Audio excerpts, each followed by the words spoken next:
এরপর আমরা 19 দাগের প্রশ্নটি নিয়ে আলোচনা করব।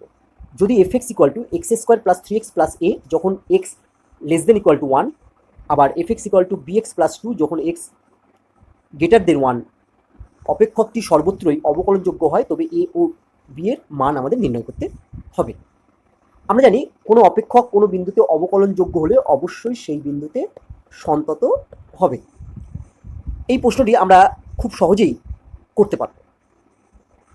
যেসব প্রশ্নে দেখবে এরকম অবকলনযোগ্য লেখা আছে এবং কোনো ধ্রুবক পদের মান নির্ণয় করতে বলছে, সেই ধরনের অঙ্কগুলো তুমি এই পদ্ধতিতে করতে পারবে। কোন পদ্ধতি? যে পদ্ধতি আমি এখন করব।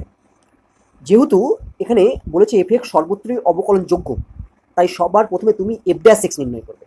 দেখো, তাহলে এখান থেকে আমি f dash x equal to কত পাবো?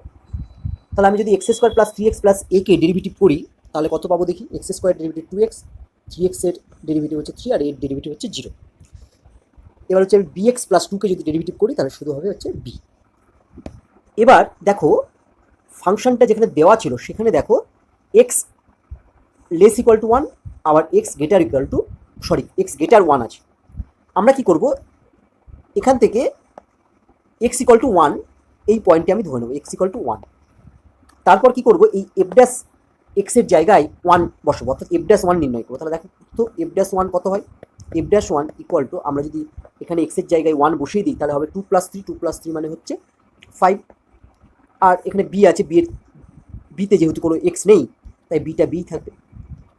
এরপর আমরা কি করব, এখানে যে দুটো মান পেলাম, একটা ফাইভ একটা বি, এই দুটোকে ইকুয়াল করে দেবো, অর্থাৎ বি ইকুয়াল টু ফাইভ। তাহলে আমরা বি এর মান পেয়ে গেলাম ফাইভ।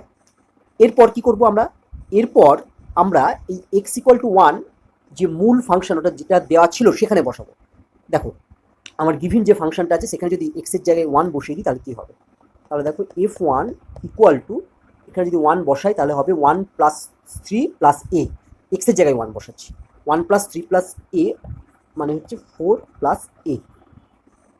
তারপর আমি যদি বি এক্স প্লাস টু এর জায়গায় এক্স ইকুয়াল টু ওয়ান বসাই তাহলে আমরা পাবো হচ্ছে বি প্লাস টু। আবার আগের মতোই এই দুটোকে আমরা সমান করবো, অর্থাৎ four plus A equal to B plus two.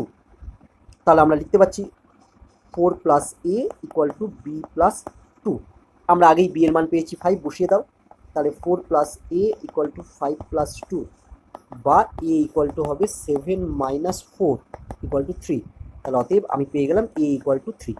তাহলে আমি এর মান থ্রি আর বি এর মান ফাইভ পেয়ে গেলাম। তাহলে সঠিক উত্তর কোনটি? তাহলে সঠিক উত্তর হবে দেখো A three B five, C.